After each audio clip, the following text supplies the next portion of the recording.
friends. Welcome to the Coup Coach Cast with Jim Glogowski. I'm your host, Chad Birger. Today, I'll talk with University of Sioux Falls head football coach Jim Glogowski to discuss the Cougars' big win in the season finale against the Concordia-St. Paul Bears, bringing the final record for the 2025 USF Cougars to 7-4 on the season. Special thanks to our sponsors, Atomic Wings and Unlimited Painting. You can watch this show every week during the USF football season on YouTube or on the USF Cougar Tailgate page on Facebook. Make sure to subscribe to our page on YouTube and sign up for notifications, or follow the Tailgate page on Facebook. So Sam's unable to join us today, so we'll go ahead and bring in Coach. Coach, wrap up the season this past weekend. How busy are you? Yeah, it's always an interesting time of year, that first day off, Sunday. I was out there cleaning the garage, getting the snowblower ready to go, and I was able to sidestep the Christmas lights on the house, at least for one day, to watch the rest of the Viking game. But, yeah, it's always a strange transition. You go from 7 days a week and a routine to all of a sudden now it changes up. And Thanksgiving on the horizon, obviously. We certainly wish we were still playing, but two teams did make it in from our league, which is kind of unusual. We've had at least 3 the last few years, but yeah, a good day all in all. Took my daughter to Target, did some shopping with her, and yeah, just kind of relaxed a little bit. Now back at it, getting ready for end of the year meetings and staff meetings and end of the season evaluation and all that good stuff. Well, Coach, you guys wrapped up the season on Saturday, trip up to St. Paul to play the Bears.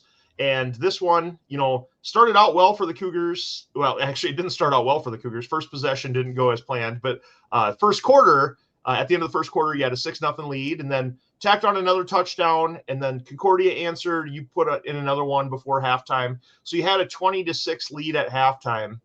You had to go across the street there to go to the locker room at halftime. It's one of those interesting setups in the NSIC. You come back out the second half, and the third quarter, things went completely different. We'll break this down in a little bit, but Concordia put up 2 touchdowns, and it was a ball game there. It was 20-18 at the end of the third quarter. But then, USF sealed things off in the fourth quarter, some big defensive stops and a couple touchdowns there, and we'll break that down here in a moment. But, Coach, overall, what were your impressions of the game on Saturday? Yeah, once again, I thought the win was a factor. I thought it was definitely part of it as far as the second and third quarters. We decided to take the win in the fourth quarter, and unfortunately, went 3 and out. Win kind of caught the ball, blew it backwards, about a 20, 30, 25-yard punt. They got the ball in a short field, took a sack, and kind of gave them 2 back-to-back possessions on a short field. And we've talked about that all year long. We've talked about it at halftime, turnovers, third down conversions, short fields. All those things that happen in the course of a game. Unfortunately, the third quarter kind of bit us a little bit, but then the fourth quarter took advantage of the win, and obviously had ripped off a couple big runs. And all in all, I thought our kids finished. We talked all week long about finishing, and I was pretty honest with our kids. I thought during the week we certainly practiced hard and did all those things, but you could tell there was a little bit of a end of the year fatigue, and there's a little bit of like, oh man, we lost to Wayne and going to finish this out. And that's human nature, right? And the seniors, I thought, did a great job of kind of leading us through the week. And kind of by the time we got to Saturday in the pregame, a couple of the coaches said, yeah, we're ready to go. And you always kind of, take that litmus test in pregame. And I thought our kids were fired up and they wanted to go out victorious. And I thought at halftime in the locker room, again, kind of indicative of our season, a really good start, kind of a slow middle part, and then finishing strong. I felt like that's kind of how our season went. And we finished strong, winning 4 out of 5 games. And really proud of our seniors and finished the right way. And I thought I did a good job of putting the game away in the fourth quarter. And then really, I think we had the ball for 12 minutes of the 15 minutes of the fourth quarter, and kind of indicative of who we wanted to be all season was really evident in the fourth quarter. Coach, up in St. Paul, it's not a short trip for the Cougars, but the Cougar fans really traveled well to St. Paul. I know the USF Alumni Association had an event the night before up there for people. I saw some pictures. It looked like there were some people back. Ran into former Cougar player Trey Erickson there. Tailgate party was pretty hopping. Got to meet Coach Capitani's parents. And so you had some family there. It was a great support for the Coup in this season finale. Yeah, it's obviously a large market, and got up there. It's about a little over 4-hour drive, and we left on Friday afternoon, got up there Saturday evening, and had dinner at the hotel, and then Coach Toot, who coaches our D-line. He's an alum. He and I went over to Devani's, I think it's called, over there on the eastern side of the city. And after dinner, I kind of met some alums, and it was pretty cool. I know Dr. Bradfield was there with his wife, and Dustin Cedars from the alumni was there, and they did a great job. Had about 30 alums there, and it was kind of a nice meet and greet. Had a chance to visit with those folks for a while, and Coach Young's son was there, and it was pretty cool. And yeah, just all in all, a really good weekend trip. And then obviously at the game on Saturday, like you said, I think the visitor stands was almost full. And we've always traveled really well overall, and our parents are awesome and our fans, and we go to cities like that, people show up, and yeah, just a really good vibe at the end of the season.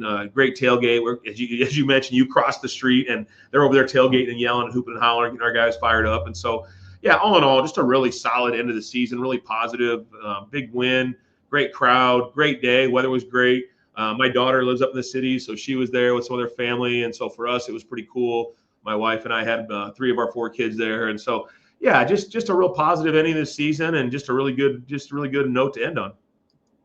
Yeah, I think I saw Logan Dykstra in one of the pictures out there. Yeah, so, yeah, he was there. Toot recognized him, and they had some alums from the 60s and 70s at this dinner, and kind of just an informal meet and greet. And that's what it's about, right? People connecting and finding ways. And I was appreciative that they asked me to come up there and share 15 or 20 minutes, which obviously, for me, I probably could have talked for 30 or 40, but had to get back for meetings at the hotel on Friday night. But I love doing that kind of stuff. I love talking about our program, and Sioux Falls is a special place, and people are connected here. And when they leave, they're still connected. And that's all we're trying to do, is keep people connected and informed. And yeah, all in all, like I said, just a great weekend. Yep. Well, let's go through the scoring summary here from the game, Coach. First quarter mentioned, I think it was the Cougars' second possession, 79-yard Isaiah Emmanuel touchdown reception from Tate Schaefer. The PAT was no good. We'll talk about that in a little bit, but 3-play drive, 80-yard drive, 47 seconds, putting the Cougars up 6-0 at the end of the first quarter. And then the second quarter rolls around. Bubba Tan caught a 10-yard swing pass from Schaefer on this one. The PAT was good. That capped off a 9-play, 80-yard drive that took 3 minutes off the clock. And then Concordia responded. They had an 8.5-minute drive, took the ball all the way down the field, and ended up with a Daniel Hornacek 1-yard run. But the conversion failed, and we're going to actually take a look at that conversion in the Coach's Clicker segment here in a little bit. But then, the Cougars at that point, that Concordia had kind of figured some things out in the running game, but the Cougars responded really well, drove the ball down six plays, 59 yards in 2 minutes, and Tate Schaefer capped it off with a 1-yard touchdown run. Coach, on that one, I do want to mention, do you know what your all-time record is for challenges at USF in the past 2 seasons? I mean, I don't know if I've won one. You have not. You're 0-3. Well, that's the crazy part. I've only tried it 3 times. Yeah. It seems like more, but the other team's coaches challenge as well. I believe there's only been 1 successful challenge in a game that USF has played in over the past 2 seasons. Well, it's a great point, because the way it's set up, and when we're at home, we actually have 3 angles, both end zones and then the sideline from the press box. But the weird part about it is a lot of those plays, if they happen at the goal line, we really don't have a great angle. So if you throw the flag and they have no video of it, like what happened against Augustana at the end of the half, we had no video, we had no picture because it was up underneath the scoreboard.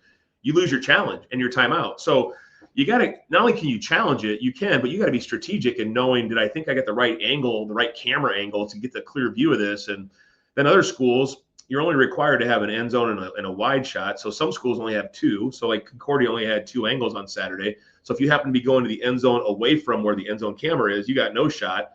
So yeah, it's a little bit, there's a little bit more to it than saying, oh my God, I think he caught it. Because I thought about challenging the interception that Maloa had, but I just, from my angle, he dropped it, it hit the ground. And you see that a lot. If the guy's got his hands under the ball and we didn't have the angle from our sideline, it's probably inconclusive and you lose the challenge. So yeah, and then there was another one too where Dalton Wood caught a pass, and we'll actually break this down in a little bit, but it looked like he was in the end zone on that one. He did. I thought he was, and from my angle, again, it looked like he was, but that camera was from the other side, and then the wide angle.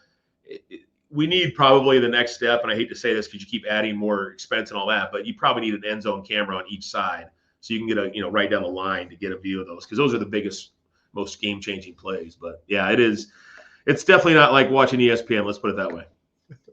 Or Midwest Sports Plus. Yeah, you don't have the capital, the behind the scenes capital for all this stuff, and you got to remember every team in the league has to have the same setup and things like Yeah. that. So And it's people running it, right. in production, and as you know, I mean, there's a lot that goes into it.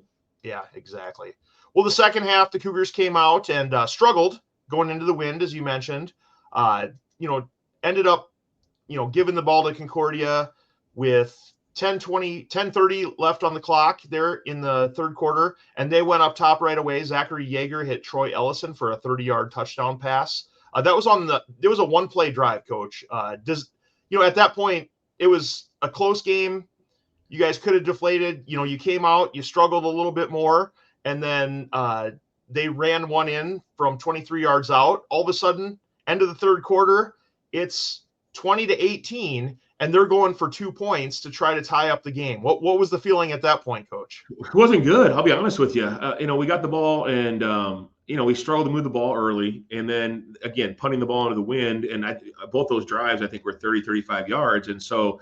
And I made the comment, hey, we got to get this game to the fourth quarter, at least to give ourselves a chance. And we did. Fortunately, we were able to do that. But I just felt like if we get to the fourth quarter with the game tied or within a field goal, I felt really good about it. I just felt like, my gosh, both teams have been scoring that direction. And it was a weird wind. It was kind of blowing across the field, but it was also blowing from, I guess it'd be north to south, I think it was. But either way, it was certainly affecting the ball and even throwing the ball. Like the ball that Tate had for the touchdown to Isaiah was an incredible throw because he ripped it through the wind, and it was a very low throw. And then the interception we have, it kind of got up on the wind and kind of floated on him, and it pushed it to the sideline. He just overthrew it. So it was a little tricky. I think it wasn't your normal coming right down the chute, but I just felt like if we get that thing to the fourth quarter, I felt really good about it, and defensively, we had to stop giving them short fields, right? I mean, you get the ball on the 30-yard line, and we were in corners over coverage, and he threw the post, and I think he made a good throw and a good catch, and that was a one-play scoring drive. So, again, kind of a microcosm of our season. We kind of got a lead, then we kind of fell behind, or at least they got back within almost tie game, and then we were able to pull away late. So, I think that's indicative. I go back to our first year 3 years ago, even the Southwest game. It's kind of a similar game, the last game of the regular season, but we were able to come back this time and put the game away, whereas that first year we didn't have the wherewithal to do that. So that's where I see the growth and the leadership. Our offensive line, a lot of leadership in that group, a bunch of seniors in that group, and I thought we did a good job running the ball to finish the game. Yeah, in the fourth quarter, you did. Bubba Tan had a 15-yard touchdown run right away there in the fourth quarter to cap off that 8-play, 58-yard drive, and then Jordan Smith, 52-yard run, and he was booking on that thing, as we'll see here in a little bit. Yeah, happy for him. He's a kid that joined our program for 1 year and really made an impact and helped us out. And Christian Nash has been banged up, and he's kind of stepped up and provided that spark along with Tate Hoff. But, just really proud of the guys, the effort that you could just tell they were having fun. If you were in the post-game locker room and even we were waiting for the pizza outside the bus, the music's going, guys are enjoying themselves, and just a fun way to end the year. So the Cougars wrap up the game with the 34-18 victory on Saturday. We're going to break down some film here, but first, let's hear from our sponsor, Unlimited Painting. Hey, Sioux Falls and surrounding areas. I'm the owner of Unlimited Painting. Our licensed and insured crew delivers professional results on time and within budget. Not only are we quick, easy, and affordable, but we're going to transform your space with lasting impressions. Unlimited Painting, professional, dependable, and done right the first time. We're offering 15% off any exterior project. Give us a call now for a free quote.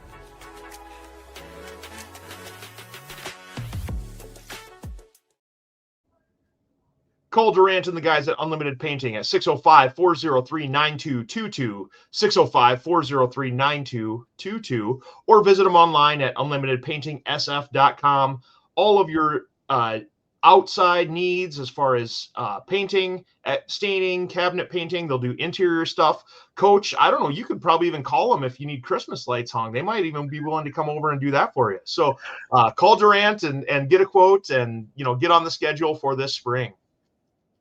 So I don't know, Coach. I hate to say this. My wife is on the roof person. I'm the guy that stands down below and tells her what to do, and she doesn't like that part either. But yeah, I'm not a big heights guy, so I try to get off the roof as little as possible. Yeah. Guys of our size shouldn't be up on ladders. and age, yeah.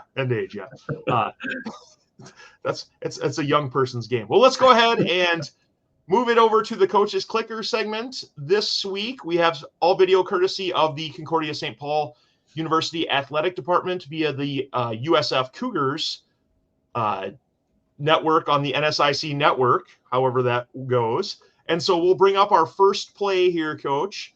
This one was that second drive of the game for the Cougars. And you can see Isaiah Emanuel goes in motion. You got 3 receivers up on the top side here. And yeah, just a big time play. And I know the box score says first down, but it's actually third and about 9. And we felt pretty good about our matchups.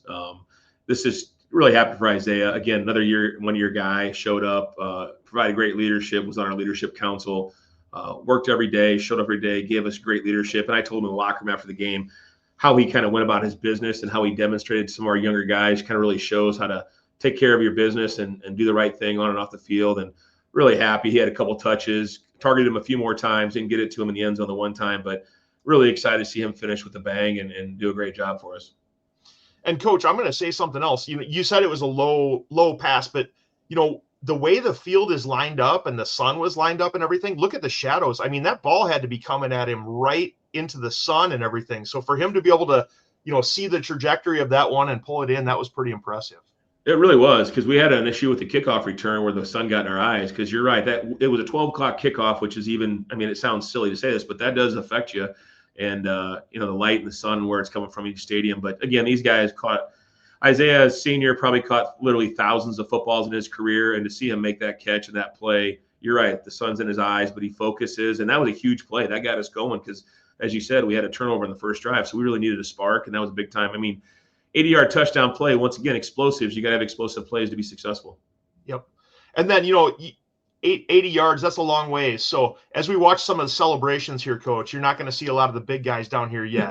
No. You see Adonis coming down. You see Wood. You see Hank down there celebrating. Noah. Yeah, and then there's a shot of the crowd. Look at the crowd, man. Look at that crowd, though. That's fantastic, right? Yep, absolutely. So great play to kind of get the Cougars jump started there.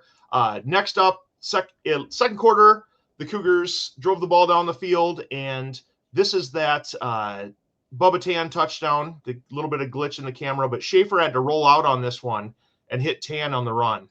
Yeah, this is you watch the tight end here, Dalton Wood, and this is a big part, as we all know, the tight end delay here at USF is infamous.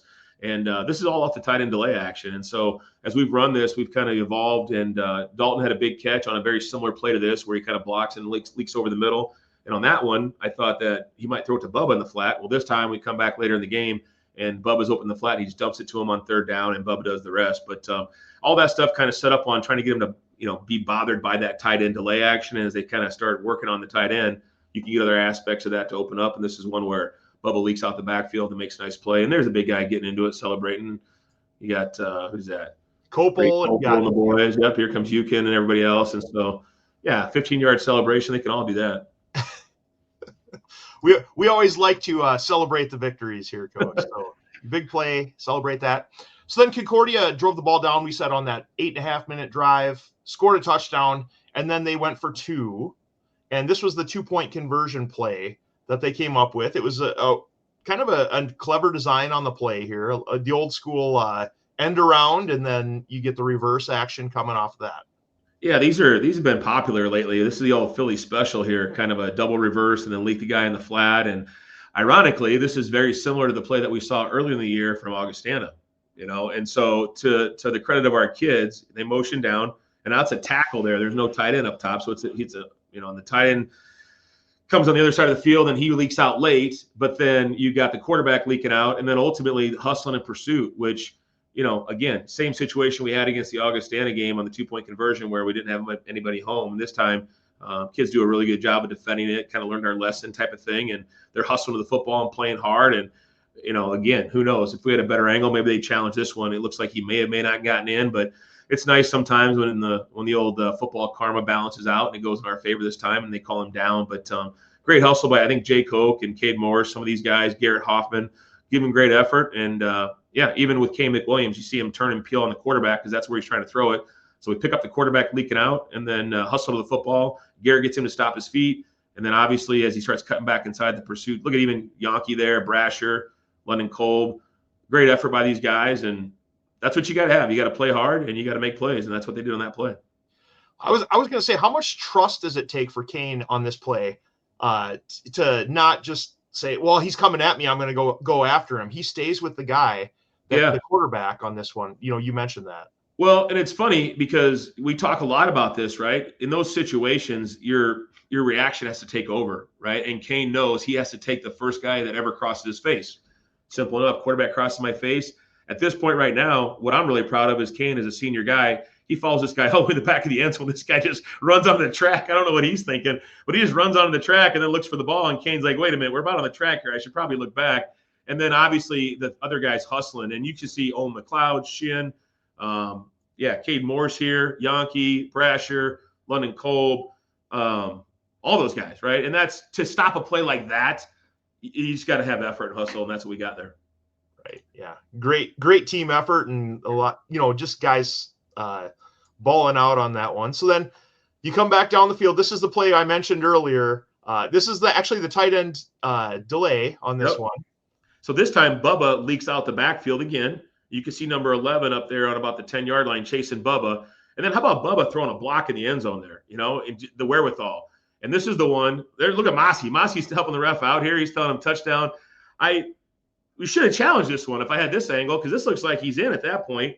I don't know how they didn't call that a touchdown or where he didn't think he scored, but I don't know. Maybe his foot was out. The referee's right there on the goal line. He looked pretty adamant about it. Well, no, actually the referee at the goal, I was standing right there too. The referee at the goal line looked at the sideline official, the one that was over by you, and kind of asked if he had a different angle, and they came together. And I don't know how they replayed it in their conversation, but they somehow convinced themselves that he had stepped out before he was in the end zone there. But no, I think he was in. Yeah, and look at Bubba putting the pylon back up. What a great guy there. But Dalton and even Noah, for that matter, Roberts are two tight ends. Yeah, I mean that's a big man. That's 6'6", stretching out for the cause. I'd like to see that. I mean, it's just great effort by him. But yeah, it looks like he might have gotten in. But those guys have been instrumental in any success we've had. I think we finished in the top 2 or 3 in the league in total offense this year. And schematically, we do some really good things. That Coach Luter's he has his pulse on what works for us. And then our kids have stepped up and played hard all 11 weeks. And I think for the most part, we've been pretty consistent as far as moving the football. Well, this is third quarter.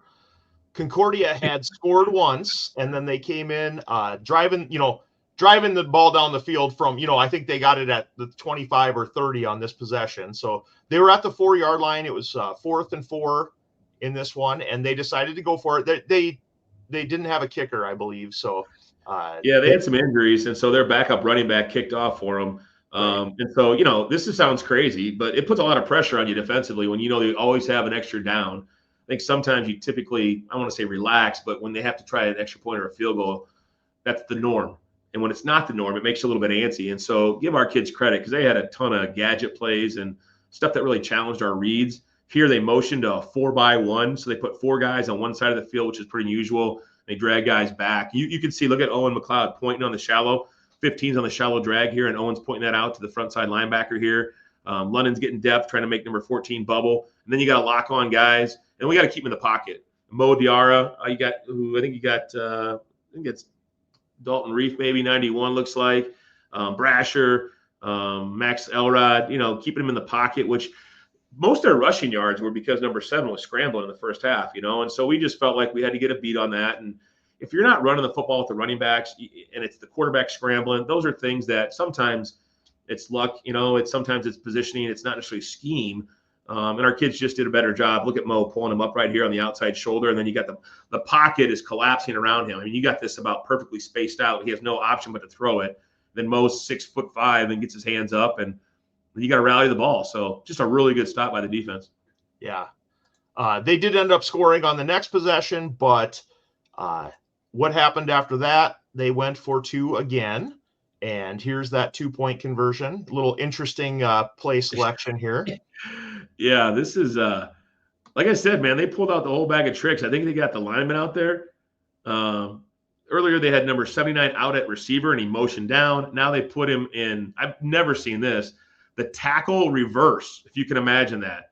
I don't know if this guy won a bet or whatever, but all I could think of right now was, oh my God, please just don't get run over. And what a play by Kane. I mean, that is not look at 79, like as if he acted like he was going to be wide open. I don't know, but that caught me off guard. I'm not going to lie. That was a heck of a call. I wasn't expecting that. The old tackle reverse is a first, but credit to, again, staying home. And if you're Kane sitting here, you got to make a business decision here, right? That guy's 300 some pounds, and look at Kane though, right shoulder, right foot up. You got Hokie coming inside out, and Garrett, and all else fails, man, just fall down, make him trip. I don't know. That's a great play. Well, and you said he got his helmet on the win side here. He's got help coming from the inside out, and so if 79 had a little bit of stick and cut back movement there, the Cougars still would have been able to make the stop on this one. So great play defensively here to make that stop. Yeah, I didn't know what he was like groundhogging it there, just rooting it out. I don't know if he was down or that would have been something, spin out and score. But look at it. He's shocked that he didn't get in, I guess. I don't know. So we'll take it though. I'll take my chance on that play. Yeah. Well, that was interesting. I mean, as a former lineman, I'm all for it. You want to give a lineman the ball. That's cool. I talked to Coach Currier before the game, their head coach, and he was kind of lamenting some of the injuries they had and whatnot. I didn't say much, and sometimes coaches can kind of give it away. But when he told me they didn't really have anybody that could kick because they're all hurt, I kind of expected a little bit of a, kind of a wild 2-point conversion every time they scored. Yeah. Well, and then here's the final play we're going to break down here, Coach. This is fourth quarter, 6.5 minutes left, and you've got some good. Just trying to run the ball out here, but Jordan Smith, great play. Yeah, it really was. And, give our kids credit. Continue to fight. It's a pretty veteran offensive line there, blocking. Jordan's a senior. Does a nice job. Little celebration there. I don't know what this was exactly, but there it is right there.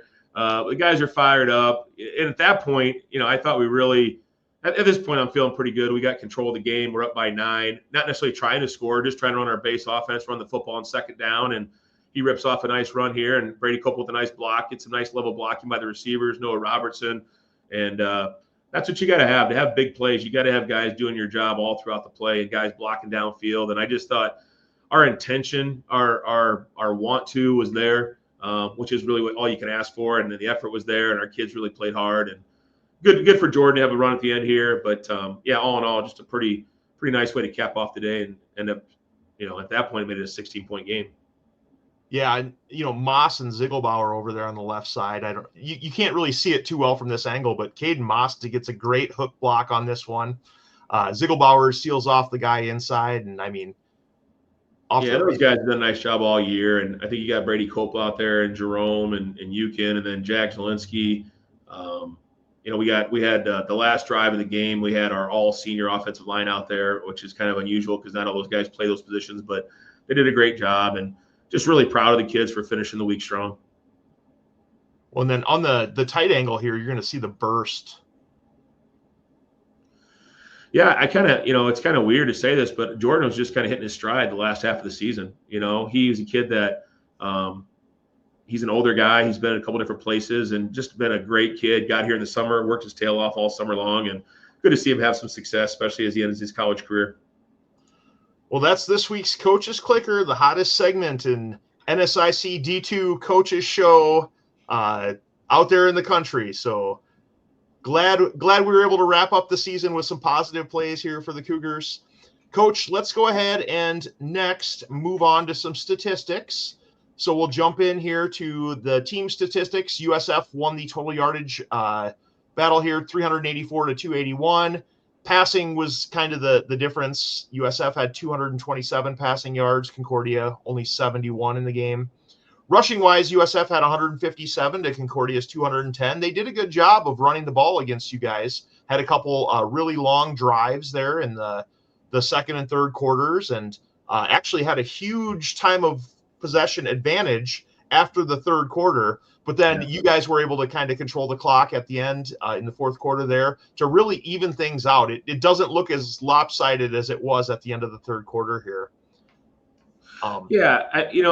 Just all in all, Yeah, kind of a business as usual type of game. I think the key thing was the fourth downs. Again, we've been on that side of it this year. 1 for 4 is tough to win football games, and we talk about it all the time.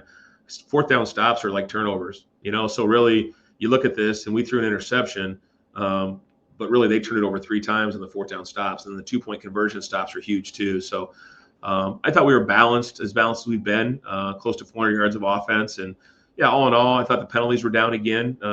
Been really good since early in the season. I think we've been somewhere around first or second league in penalties. We've done a nice job of kind of not beating ourselves, and controlling the football and getting that ball in the fourth quarter where we can possess it is never a bad thing. So Hank Brown, obviously with 1 catch, 35 yards, that sticks out. He had a tough injury, so we'll see how that shakes out this week. But unfortunately, he had to leave the game and be carted off, which, yeah, that's a scene that's happened way too many times this year for us. It's been really, really tough to see that stuff happen. But great kid, great spirits. Talked to him last night, and he'll be back.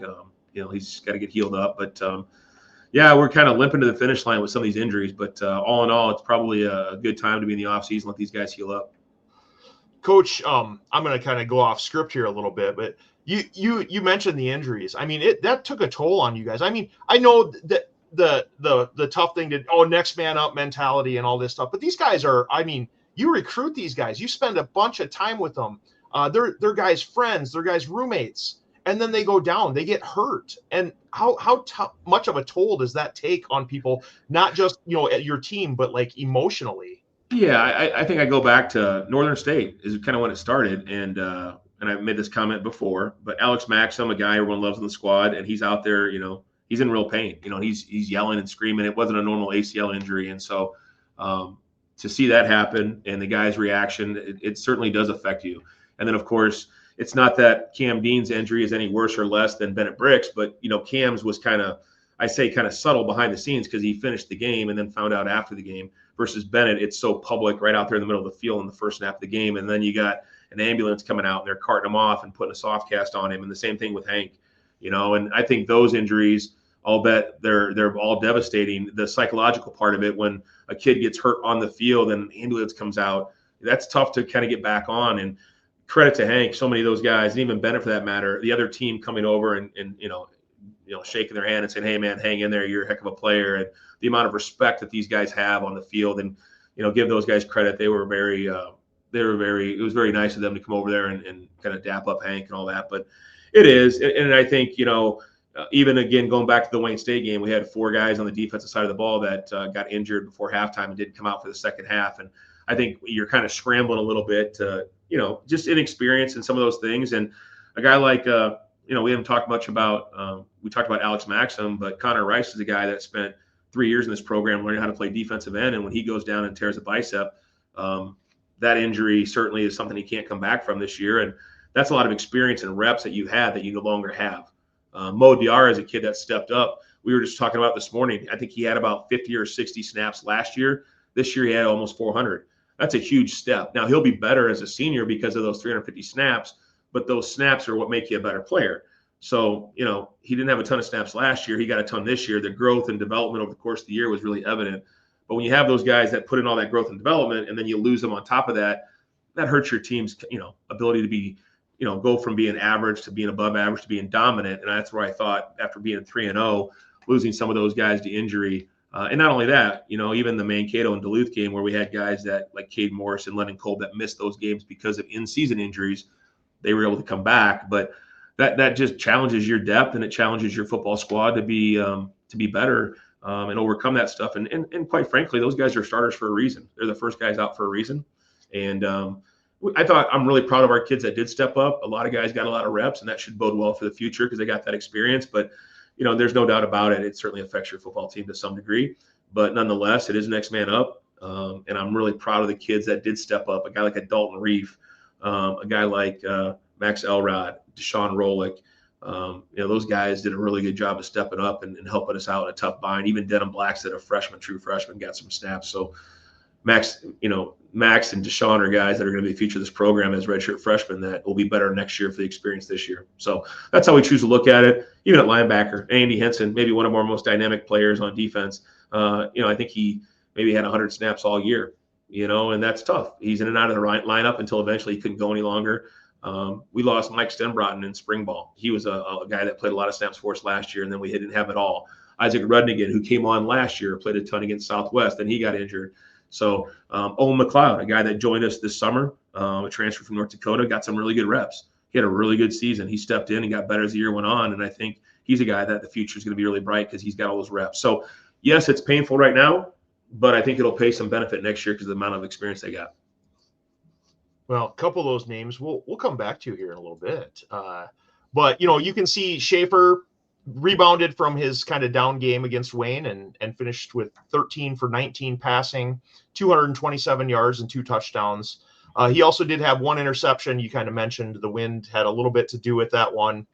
Bubba Tan, 21 carries, 96 yards. How nice is it to have a consistent running back that just gets the job done for you every week, Coach? Yeah, and I think, we had a really good player last year, with Ruddy last year, Dylan, he did a nice job too, different kind of a back, a little bit more shorter, compact built to the ground. And Bubba's probably a beneficiary of some of the guys around him too that opened up, the other defenses with the ability to throw the football. And, Carter Slykehouse was the main guy last year. This year we kind of evolved into 2 or 3 receiving threats consistently. That helps the run game, right? More experienced offensive line, veteran quarterback to start the year. Some of those things all play into it. But, yeah, really proud of Bubba. And he's a guy, if you remember last year, really kind of came out of nowhere at the end of the season, had a big game against Southwest to end the year and picked up where he left off. And really proud of him and the season he's had. And in my opinion, he's an all-conference kind of player. And 2 more years with that guy, I'm pretty excited about that. Yeah. Isaiah Emanuel, you talked about him, the senior leadership he's provided. He had 2 receptions for 87 yards and that touchdown. Dalton Wood featured a little bit in the passing game. Schaefer was able to get Wood down the sideline there a couple times, on the tight end delay a few times. 3 receptions for 51 yards on that one. And then Hank Brown Jr., the 1 catch. He did get injured on that 1 catch, but just what a spectacular season. We'll go through some of the season stats later on. And then Adonis Hutchinson, quietly 3 more receptions for him, 24 yards. He's a guy that just shows up every week. And, some weeks, when you need him, he's there. He makes big catches. It seems like it's always 3rd down or, a big situation, and he'll get you that 1st down, Coach. Yeah, he's special. He's a special player and really coming into his own.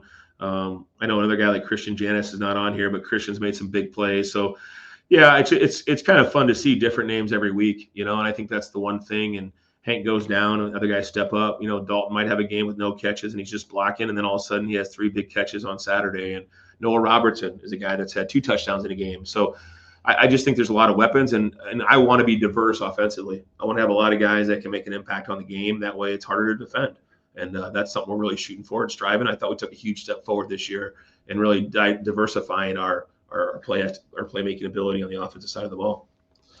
Defensively, London Cole, great game, 7 total tackles, just flying everywhere out there. Maloa Wells had 6 tackles. Mo Diawara had 5.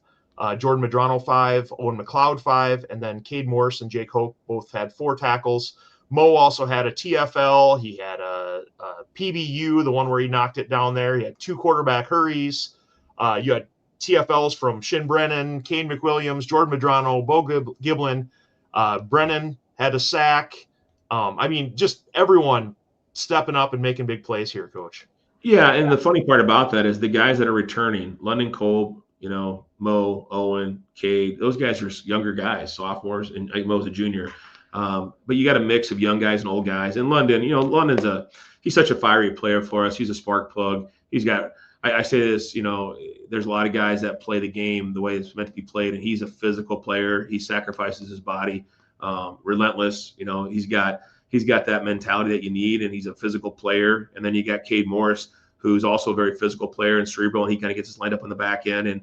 And Mo, Mo's got such great potential, and he's got a great upside still. There's so much more room for him to grow as a guy who didn't play a ton of high school football that's really started to figure it out. So I expect him to take a big step forward. And then the steady Eddies, the Jordan Medranos of the world, and those guys, Maloa Wells. I thought Maloa had a fantastic season, had a really good year last year, but really took a step forward as a senior.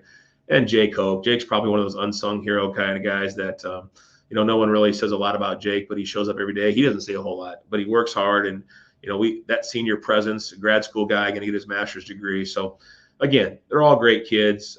Really proud of the effort. And again, I know they had some yards rushing, but at the end of the day, you're going to win a lot of football games if you only give up 280 yards of offense. Yeah. Great defensive performance. Well, Coach, let's go ahead and do our second sponsor read here, and then we'll jump into the players of the game. Attention, USF Cougar fans. Atomic Wings is back as sponsor of the Coup Coach Cast this season. Atomic Wings is still located at 1502 East 69th Street in Sioux Falls, just north of the USF Stadium. There's also a new Sioux Falls location at 3217 South Sertoma Avenue, just across the street from Roosevelt High School. Atomic Wings offers customers fresh, never frozen, natural and hormone-free chicken wings, hand-tossed in one of 15 different proprietary sauces. The food from Atomic Wings is the perfect complement for football season. Also, take advantage of the weekday lunch special. You can get a 3-piece tenders or sandwich combo for $9.99 every Monday through Friday from 11 to 4. The menu includes traditional wings, boneless wings, chicken tenders, sandwiches, or flatbreads. There's also a wonderful selection of sides. And don't forget the fried Oreos for dessert. Huge portions, excellent selection of food, and sponsor of the Coup Coach Cast. You can't go wrong. There's something for everyone in the family at Atomic Wings. You can order online at atomicwings.com or come in. Located at 69th Street, just north of the USF football stadium. And Coach, now that you've got a little bit more free time, are we going to hit up some Atomic Wings here this winter or what? I'm going to try. I have to stay away from the Oreos. My wife and my doctor probably think I should lose a few lbs. So now that I have no excuse with the season, I can exercise a little more. I don't know if the Atomic Wings is going to be a routine stop, but I'm sure I'll sneak over there at some point for lunch. I mean, just hard across the street.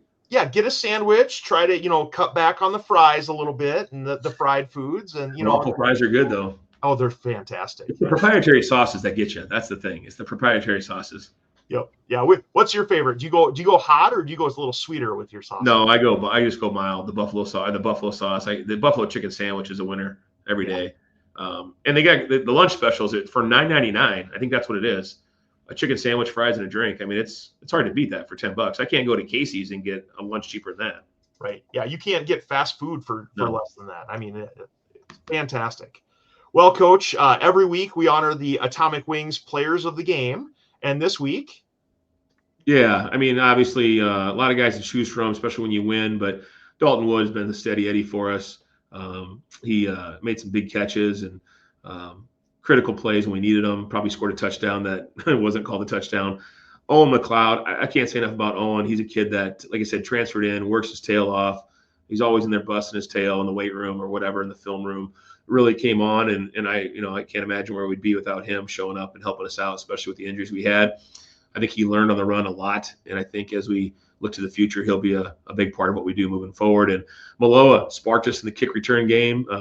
Hank went out, so he had to step up, and that was the first time he really got his hands on the ball this year, and really impressive. Had a huge play for us, so that was big time. And then scout-wise, these guys are the unsung heroes.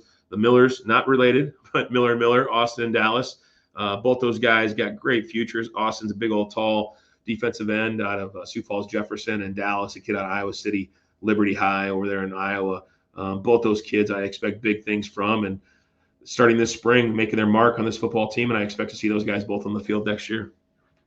Yeah, Coach, when you're hitting the recruiting trails, you're like, I want kids that have last names Miller, and their first name should be a city in Texas, okay? That's what I'm looking for. Yeah, that is wild. But, yeah, they're both great kids, and, really high-end players. Dallas is kind of he'd be like a slot guy, kind of a Hank Brown, Carter Slykehouse type of player. And then Austin really getting us some good length at the defensive end. He's about 6'6". He's going to get stronger and all that stuff. But, a kid that in high school had a big career here locally, and I expect him to have a great college career. Coach, a lot of times, fans, we don't see these scout team guys. So I really appreciate you guys, coaching staff putting together the Atomic Wings players of the week and including the scout team guys as well and giving those guys a shout out on the Coup Coach Cast. Yeah, and also a shout out to Coach Andre McCall. He does all these graphics for us, and he kicks these things out and does a great job with it. But it's cool graphics, and like I tell the kids, man, they don't get any free chicken wings or anything like that, but they get a free graphic, and they can do whatever they want with it. So free graphics for everybody. Yeah, and the parents love it too. I mean, we share this stuff out there on Facebook and Twitter, and it's fantastic for the program. So. Well, that's the thing. Every week we could have multiple guys, and we try to spread the love around a little bit. And there's probably some guys that could have got it or didn't, or they ran out of weeks. But when you have a lot of guys that can be up for these awards every week, that's a good thing. It's a good problem to have. Right. Well, Coach, we also had a road trip this week, and you guys, on the road trips, you started doing the stopping at a truck stop or a gas station and getting a little snacky snack after the game here, Coach. Yeah, the first time we did this was kind of the Halloween travel game, whatever it was, stop and get a candy bar, and it's evolved into we do some fundraisers stuff, and so we let them get a snack. And the Loves, as we know, last time it was the Loves truck stop. Snack of the night went to Deshaun Rolick, the salad, and he was in contention. He did get some fruit this time, but he also I think he got some ice cream on top of that. So I had to say no to Deshaun as a repeat winner. But this week's healthy snack of the night was a Quick Trip stop. Quick Trip just outside of Windham, Minnesota, on the way back. And we'll go ahead and roll the next slide here. There it is, Owen McLeod. And so literally he got, now I don't know, I can't quite remember if the donuts there on the counter, those are those glazed donuts you get at, it's actually, just as an FYI, it's Quick Trip in Minnesota. It's Quick Star here in South Dakota. Right. It's literally the exact same place. And I'm sure most people know that, just a different name, but the exact same setup. So he got one apple and a bottle of chocolate milk, and you can see the nutrition facts on there, about 330 calories, and that's a delicious apple. That looks like one of those. It's That's not your normal I think it's red a Lady apple. Smith. It's not a Red Delicious. Yeah, It's not a Red Delicious. Lady Smith or one of those apples that probably a high end apple. That's why I only got one of them. But a chocolate milk and an apple was about the closest thing we got to the healthiest snack of the night. So kudos to Owen. Obviously he's doing well. He's happy about that apple and looked like he probably enjoyed that on the bus. Coach and I don't buy a lot of apples. Yeah, that's if we don't know our apples, go ahead and give us a shout out on social media with what type that is. But yeah, great job by Mr. McLeod. Had a great game and then wrapped it up by making a wise decision at the Quick Trip. That's just a solid day out of him. Yep. Fight the urge for the candy. Could have got and a lot of guys got ice cream this time around. Actually, Tom got an ice cream cone. Yeah.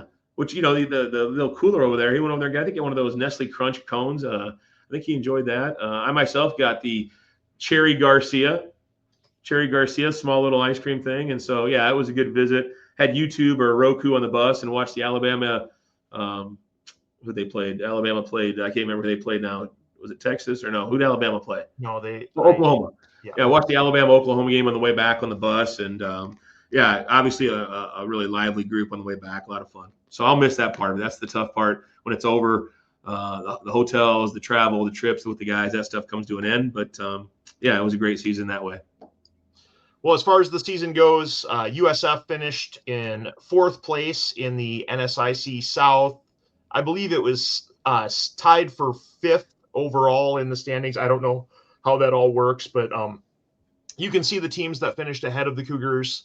Duluth obviously was the overall champion, but as far as the South Division, there was a tie at the top there between Minnesota State, Mankato, and then Wayne State. They both finished 5-1 in the South Division, and then Augustana finished 4-2. So then the Cougars were 3-3, right behind those schools. So overall, 7-4 on the season, 6-4 in the conference. Coach, overall impressions from the season? Yeah, disappointing, honestly. After week 3 and beating Bemidji, I felt like we had a conference championship contending team, playoff type team. Unfortunately, had a rough patch there, lost 3 straight, rebounded, won 4 of the last 5, which was really positive. Again, everyone has injuries, but those injuries seem to affect us in a way that we weren't able to win more games. But, I got to coach better. I got to put them in better position. That's on us, as myself as the head coach. But all in all, the fight, the resolve the kids showed. No doubt, the Augie game stings. There's no doubt about that. That's a game that I feel like definitely got away from us, that we had firm control going to the 4th quarter. You win that game, you're 8-3, and maybe you're talking about playoffs right now, And I just think that there's stuff we left on the table. I don't think that we took a step backwards. I think we probably just kept progressing forwards. Certainly next year, different schedule, different slate of opponents and all that. But,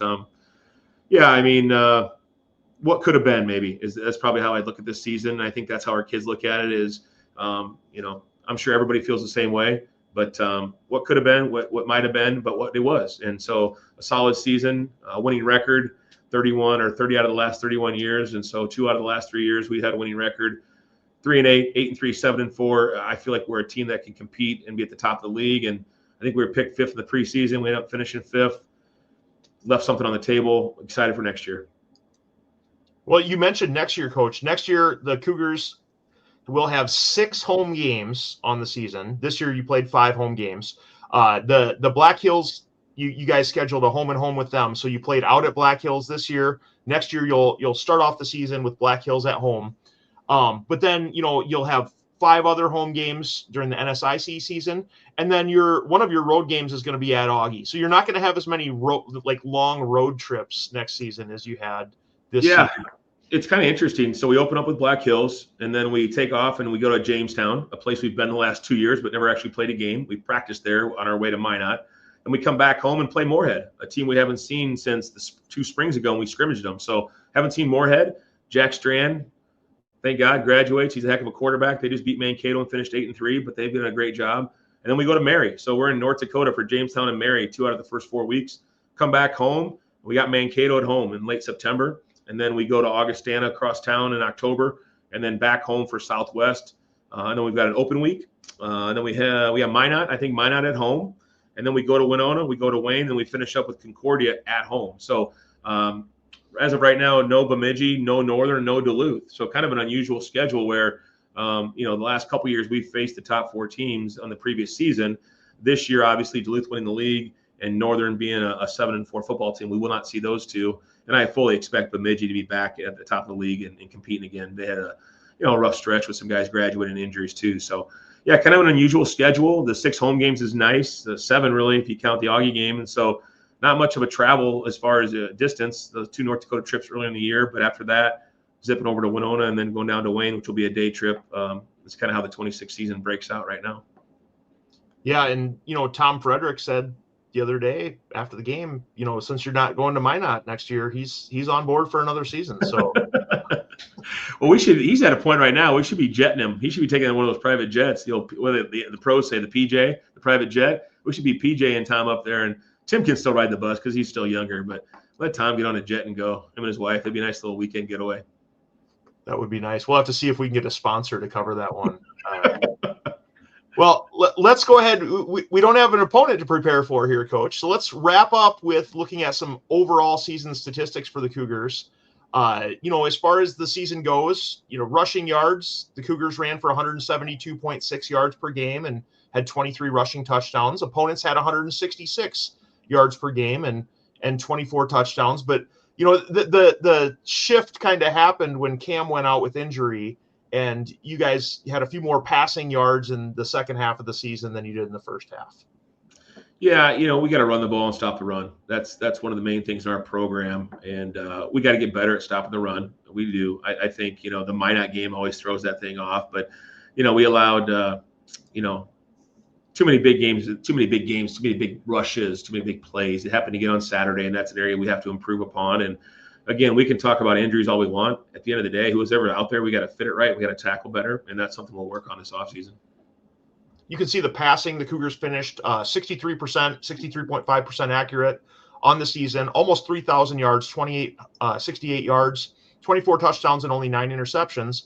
Opponents didn't have as high of a completion percentage and quite a few fewer yards, but did have 14 touchdowns and only 7 interceptions against the Cougars. As far as the kicking game goes, the Cougars, we've talked about struggles here the last few weeks, but finished relatively well, 41 for 46 on PATs, but only 2 for 5 on field goals. You didn't attempt a lot of field goals this season, whereas opponents were 30 for 32 on PATs and 6 for 6 on field goal attempts. And then I'll let you go ahead and talk about that.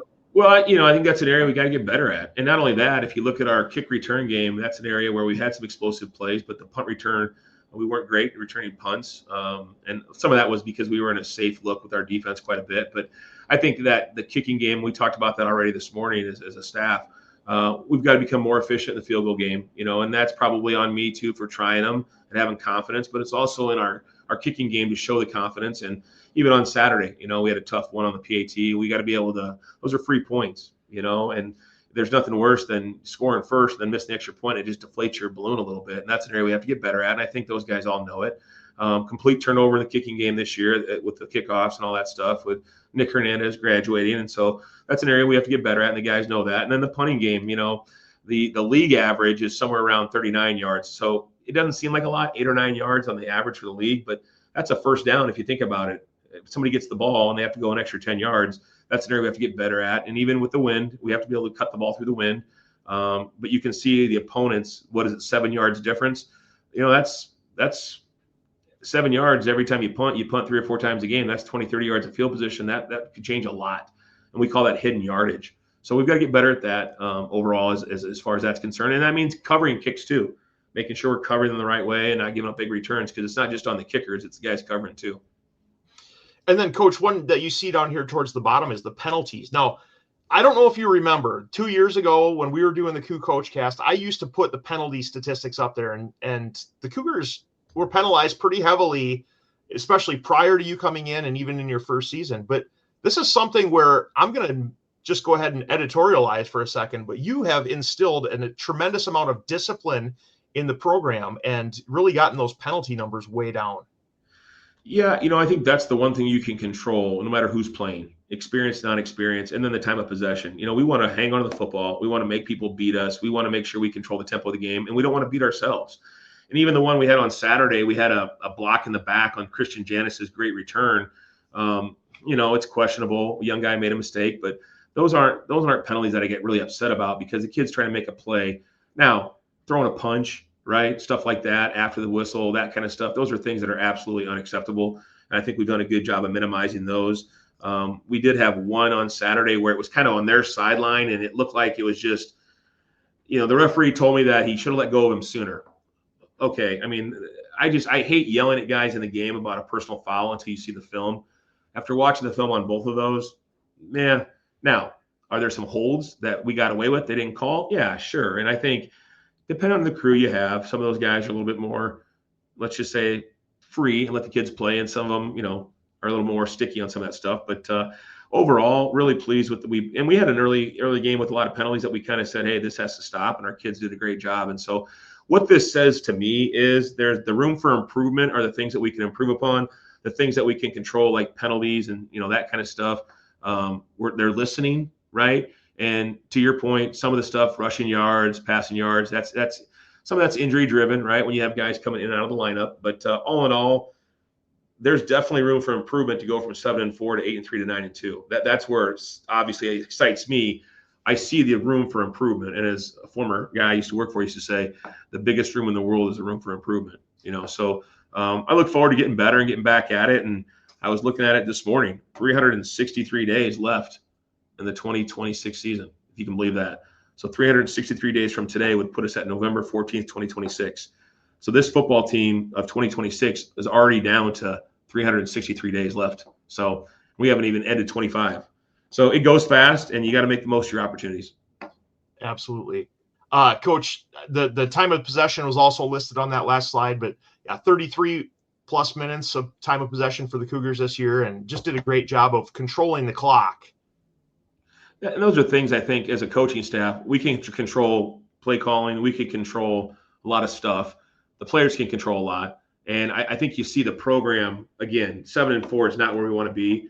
But I look at the last 2 years now, that's back-to-back years of doing some really good things consistently. And I think that's building the program in a positive light. If we did this slide for the 2023 season, I think we'd see a drastically different result where we struggled to come back. We struggled to overcome things. When things went bad, they went bad for a long time. I felt like the last couple of years when things have gone bad, we've been able to kind of put our foot in the ground and try to turn the tide. And, winning 4 of the last 5 games, the last 2 years in a row, shows that our football team stays locked into the very end. That first year, I think we lost 5 of our last 6, and so there's a lot of reasons for that, but guys staying in the program, buying in and being held accountable. You can see some of the other season statistics here as well. Third down conversions, you converted almost 50% of those. Fourth down, a little bit lower, 48% on that one. Fumbles wise, the Cougars were just steady with the football.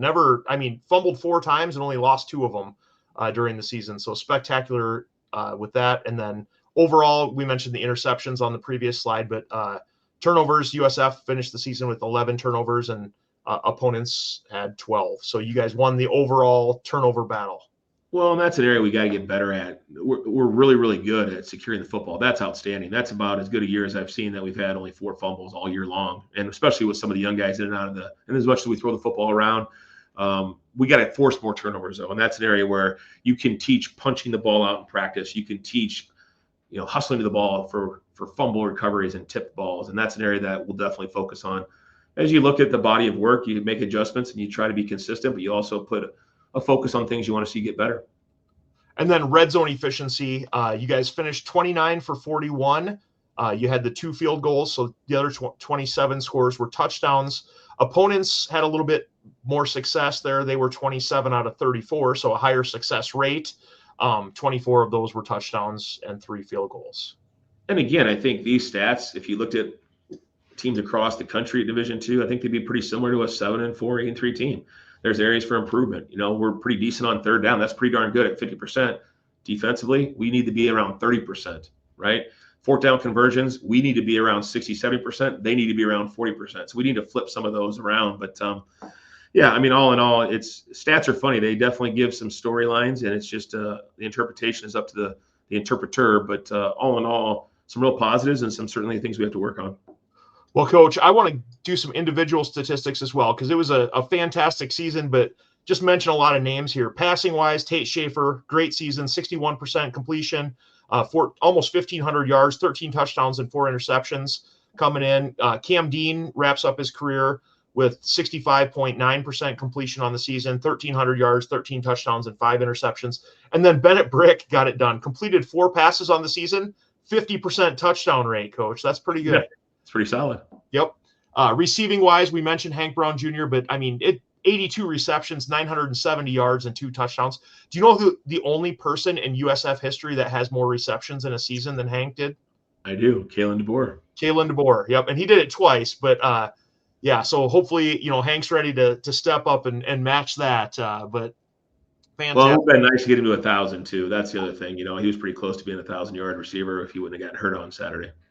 Yeah, he definitely would have got there. I'm gonna pencil it in. Put a little asterisk next to that one.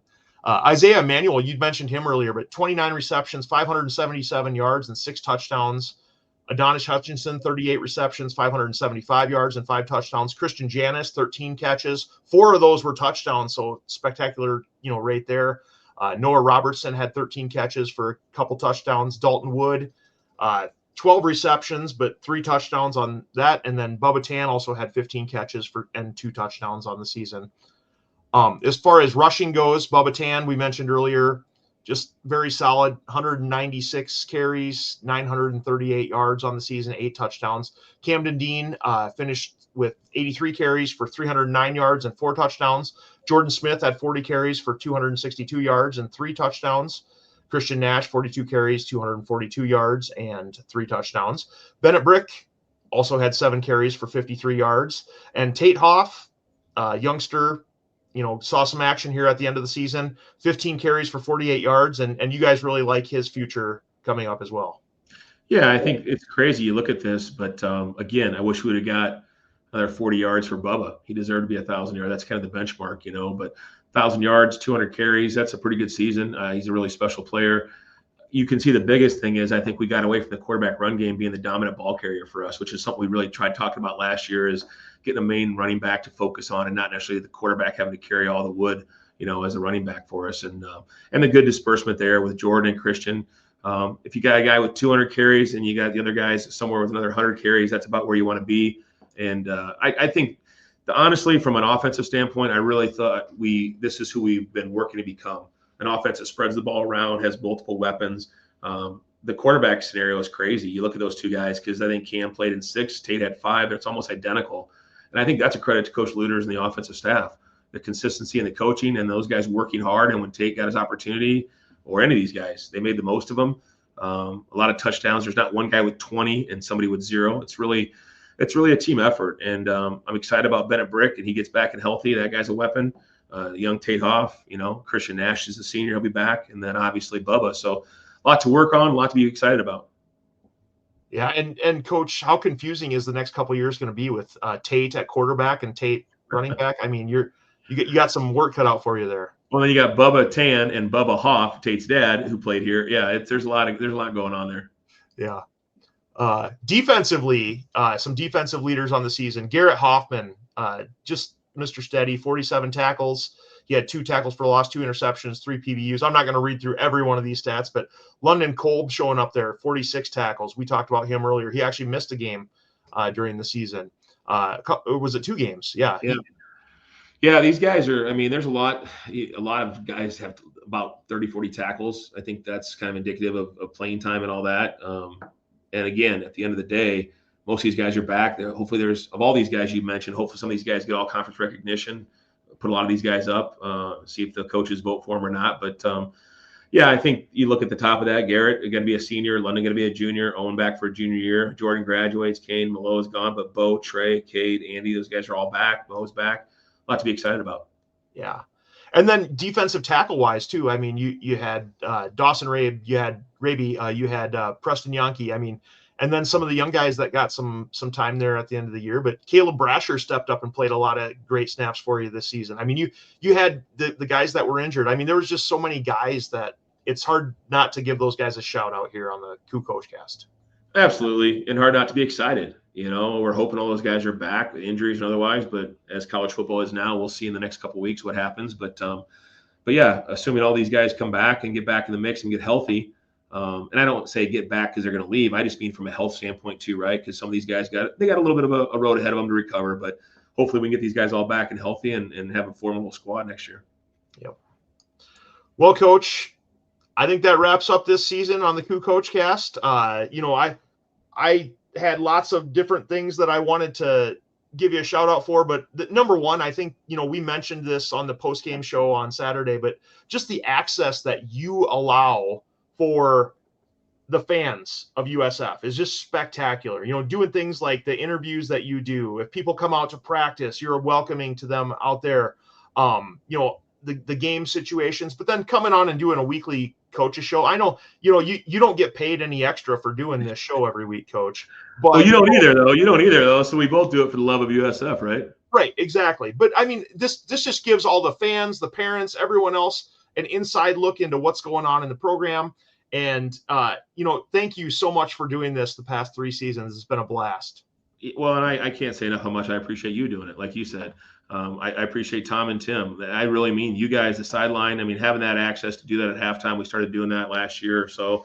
I want it to be big time, you know, and I love it when people pour into the program because I want it to feel like big time. And, you know, the old saying that, you know, big time is where you're at. Make it big time because of how you act and carry yourself. And I hope that's how our program looks from the outside. And I love giving the access. I don't love coming on here after you lose, but that's part of the deal. And that's what I try to tell our players.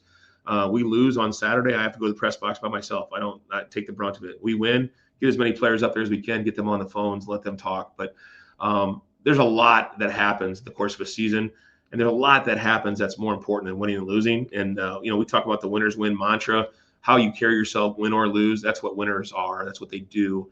And I hope we're doing the mantra and the alums proud. Certainly the winning and losing is tied to that, and I get it. It was all those guys were back, the 16 team for the Duluth game, and to play and to watch and see those guys on the sideline and then not play well, that's crushing. To lose to Augustana, arch rival, the way we lost, that's devastating. It is. I'm not going to lie. Now, there's worse things in the world than that. I understand that. But in my profession and what we do on a daily basis, those are very disappointing events, and we all want to be better. But, you know, don't ever wonder if we're working hard to be better, because we are. Our kids are great kids. They care. They pour themselves into it. And we came up a little bit short this year, just like last year. We were playing meaningful games at the early part of November this year, although not both weekends in November, but the first one we certainly were. Last year we were in the race till Selection Sunday. So we want to be in that conversation as much as we possibly can and eventually bust through that and get back in the playoffs, which we haven't been there in a few years. So it's going to happen. It's coming. I'm hopeful it's next year. We're going to act like and plan like it's going to be next year, and really appreciate all the things you do, because I know it takes a lot of time and effort to put all this together, and couldn't do it without you, man. And Sam too. Obviously Sam's not with us today, but really appreciate all you guys allowing us to have the opportunity to do it. Yeah. Well, thanks, Coach. It's been a blast. In addition to Coach Jim Glogowski, special thanks to Sam Doima, as you mentioned. but also to Tom Frederick, Tim Hyatt, Matt Wawicki, the USF Athletic Department, and the Northern Sun Intercollegiate Conference for everything that they do. Shout out to our sponsors, Unlimited Painting and Atomic Wings. We do have a few costs on the back end of this thing, and those guys help us cover the cost of that. We're not getting rich off of this by any means, but make sure to go out and support those sponsors. And if anyone's interested in being a sponsor for next season, hit me up. DMs are open. So thanks, Coach. Appreciate everything. Yeah, we'll see you soon. All right. Until next time, go Cougars.